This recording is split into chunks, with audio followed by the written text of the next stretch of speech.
I saw my father again long after they said he was dead. Not in a dream, not in memory, not in the way grief usually brings people back. I saw him the way you see something real, with weight and presence, with the kind of certainty your body recognizes before your mind has time to argue.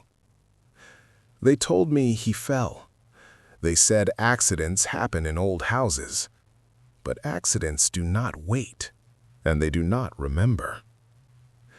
The envelope was already on the table when I came home. I noticed it immediately, even though nothing about it was dramatic or urgent. No color, no markings.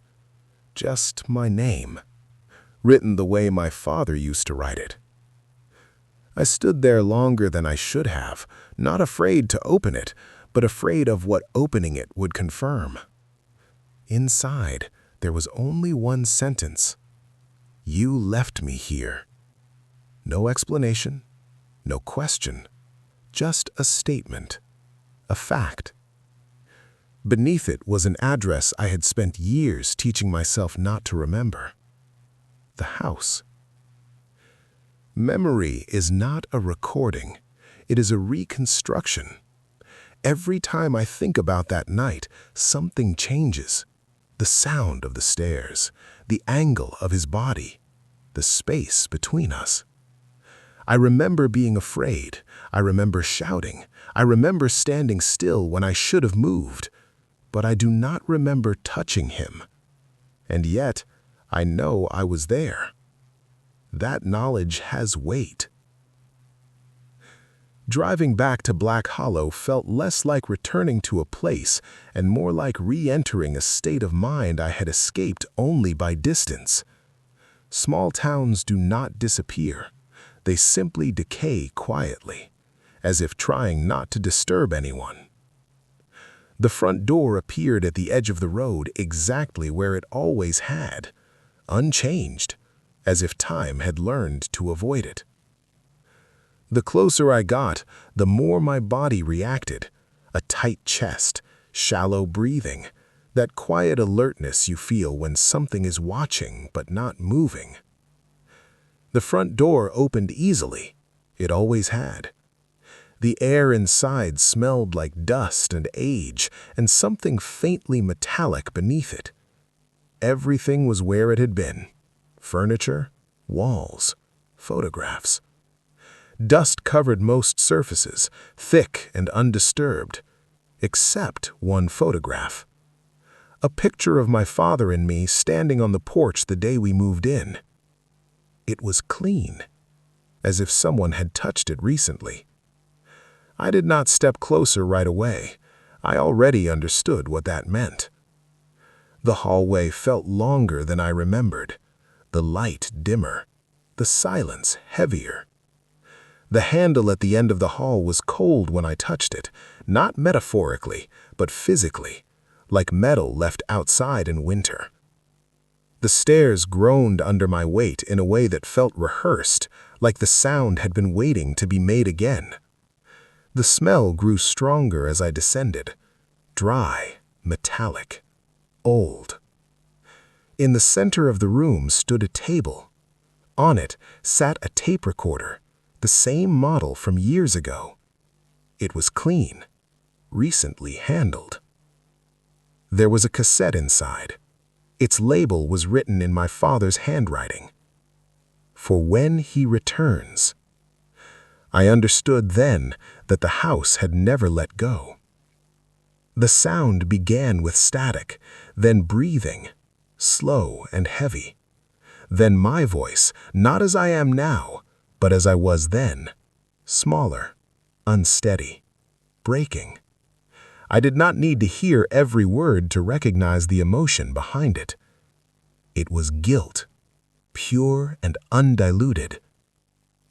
When the tape stopped, the silence that followed felt intentional, like the house was listening for my reaction. The air felt heavier after that, as if the space itself had shifted. Movement required effort. Sound felt swallowed. I turned to leave and noticed something was wrong. The stairs did not look the same. They were not broken. They were different. Wood where there had been concrete. Old wood. Worn. The kind that remembers footsteps. I understood then that the house was not showing me reality. It was showing me sequence. The past layered onto the present, memory becoming structure. My father had not been trapped here. He had been studying this place, living inside it, learning how it binds emotion to space, how guilt creates permanence, how certain moments refuse to pass. And now, the house was turning its attention toward me. It did not want answers. It wanted continuity. That understanding did not arrive as fear. It arrived as clarity, the kind that settles quietly in the chest, heavy but undeniable. The house was not reacting to me. It was responding, like a system recognizing a familiar input, like a pattern completing itself. I stood there longer than I realized, listening to the sound of my own breathing change as the space adjusted around me. The air no longer felt stagnant, it felt attentive. Every step I took seemed anticipated. The floor did not creak in surprise, it creaked in acknowledgement. I became aware then that the house was not built around rooms, it was built around moments. Certain places felt denser than others, not with objects, but with memory, as if time itself had pooled there and never drained away. I moved slowly, not because I was afraid to rush, but because rushing felt inappropriate, like raising my voice in a place of mourning. The walls felt closer now, not moving, not shifting, simply nearer than they had been before. Perspective bending without effort, distance losing meaning. I tried to focus on practical thoughts, on structure, on age, on decay. But every explanation I reached for felt thin, like paper held up to a flame. The house did not resist being understood, it resisted being simplified. I found myself remembering things I had not thought about in years. Small details, the way my father used to pause before speaking, as if listening to something just out of reach. The way he avoided certain parts of the house without ever explaining why. The way his attention drifted, especially in the weeks before he died. I had assumed stress, isolation, regret. Now I understood it differently. He had been listening too. The realization did not absolve me, it deepened the weight already pressing against my ribs. Because understanding does not erase consequence, it only removes excuses. I thought about the night again, not as a memory, but as a sequence. Not emotions, but order. What happened first? What followed? What never resolved? I had stood at the top of the stairs, that much was certain. I had felt cornered, overwhelmed, smaller than the moment demanded. I had wanted the noise to stop, the pressure, the insistence. I had wanted escape. The house had been listening even then. I felt it now, that same pressure returning, not as panic, but as invitation. The sense that something unfinished was being gently presented back to me, not accusing, not demanding, simply waiting. Time behaved strangely after that, not looping, not breaking, but loosening. Minutes stretched without becoming long. Thoughts arrived without urgency. I noticed details I had missed before. Faint markings along the door frames, subtle and irregular, like notches made unconsciously over years. Places where hands had rested, where weight had leaned, where pauses had occurred often enough to leave an impression. This house had been lived in intensely. I wondered how many others had stood where I was standing now. How many had felt that quiet recognition settle into their bones? How many had believed they were alone in it? The idea that my father had been studying this place no longer felt abstract. It felt obvious. The recorder, the notes, the patience required to observe something that does not reveal itself quickly. He had not been trapped suddenly. He had been absorbed gradually. And I had been watching without knowing what I was seeing. The guilt sharpened then, not as pain, but as focus. A narrowing of thought, a sense that avoidance was no longer possible, that whatever choice remained had already been delayed long enough. The house did not rush me. It never had. It had waited 15 years without urgency. It could wait longer if it needed to. Time meant nothing here. Only sequence, only continuation. I realized then that leaving again would not break the pattern. Distance had never weakened its hold. It had only stretched the silence between repetitions. Understanding settled fully in that moment. This was not a place you escaped. This was a place you postponed. The air felt warmer now, not comfortable, but familiar, like stepping into a room you had not entered in years and realizing it still remembered you. I felt tired in a way that had nothing to do with sleep. A fatigue rooted in resistance finally giving way, in pretending finally ending. The house did not ask me to stay. It did not need to. It had already begun adjusting, quietly, subtly, the way it always did when something fell back into place. And somewhere deep within that structure of memory and wood and waiting, I felt the absence my father had left begin to close. Not sealed, not erased, but replaced. At some point, I stopped measuring where I was standing. Not because the space became confusing, but because location stopped being relevant. The house was no longer something I moved through.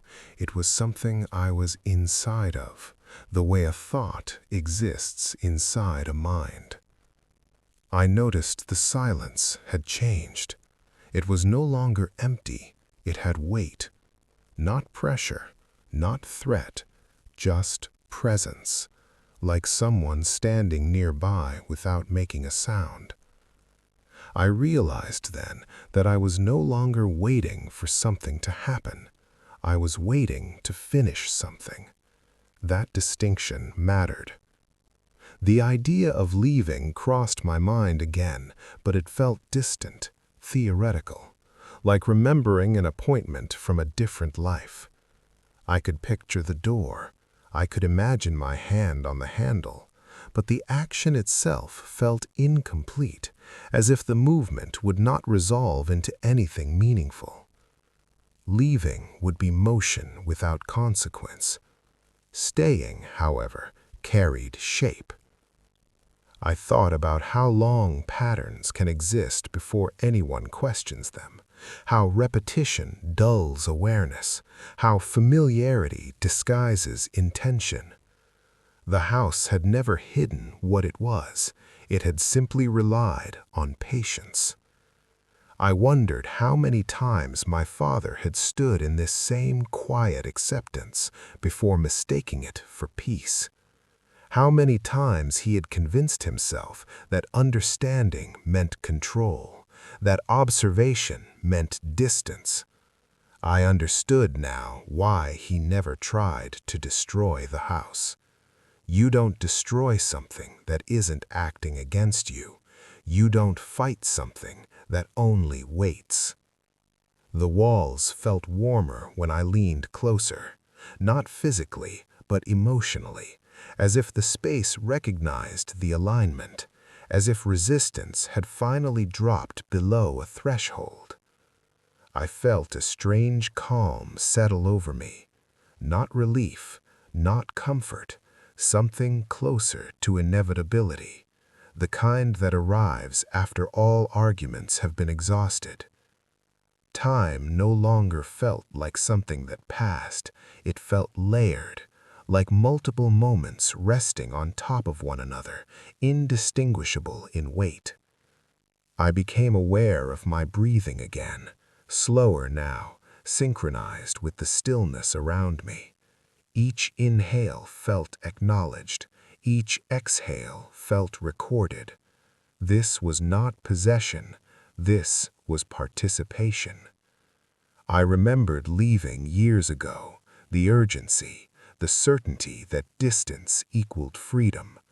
I had believed that separation alone was enough to sever attachment, but attachment does not require proximity. It requires continuity. The house had not followed me, it had simply remained available. The realization did not scare me. What scared me was how reasonable everything felt once it settled into place, how easily logic rearranged itself around acceptance. I thought of all the small choices that had led me back here, none of them dramatic, none of them forced, just a series of delays and deferrals that curved gently inward. The house did not mark the moment I stopped resisting. It didn't need to. The change was internal.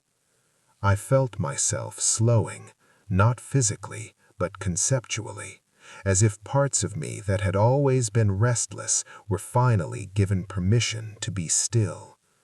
I understood then that this place did not trap people, it relieved them of motion, and in that relief, people stayed. I don't remember deciding to sit down. I only remember realizing that I already had. The floor beneath me felt solid in a way that went beyond structure. It felt intentional, as if this exact placement had been anticipated long before my weight settled into it. The house was quiet now, not attentive, not waiting, settled. I thought about the idea of choice one last time, about how often we believe decisions are made in moments of intensity, when in reality they form quietly, over years, through small allowances and unchallenged habits. Nothing had been taken from me. Nothing had been demanded. I had simply stopped leaving. The air moved gently, almost imperceptibly, carrying with it the sense of something completed. Not ended, completed, like the final piece sliding into a space that had always existed for it. I understood then why there were no locks, why there had never been a need for force.